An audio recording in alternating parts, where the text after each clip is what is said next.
Do you need a secure serverless API on Google Cloud? In this project, we built a secure nodes API using Cloud Functions, Firestore API Gateway, and Google's identity platform.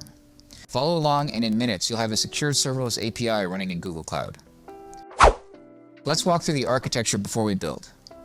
The user signs in with Identity Platform, and the browser receives a bearer token for API calls. That token goes with each call to the API gateway.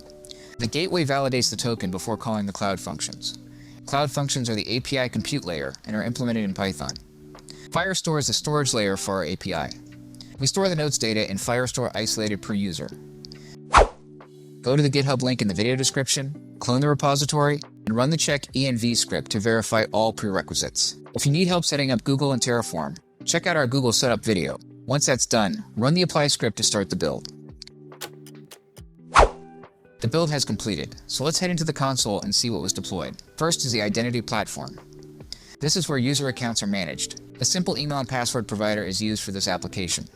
Additional third-party identity providers can be configured as needed. Browser API key is scoped to identity platform and is used in the web application. Next is API Gateway. The JWT validation is configured here. API Gateway validates the caller's bearer token before calling the Cloud Function.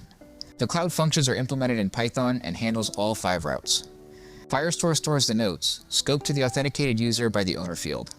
Finally, a public cloud storage bucket hosts the static web application. Navigate to the URL to launch the test application. When the application loads, we are prompted to log in. Sign in with an existing account, or create one here. We're now authenticated into the app. Open the browser debugger so we can watch the API calls. Create a new note.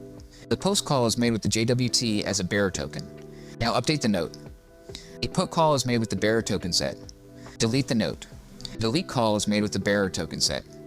In this demo, we've exercised every API endpoint, all secure with JWT bearer tokens. Once you've finished evaluating this project, run the destroy script to clean up all resources.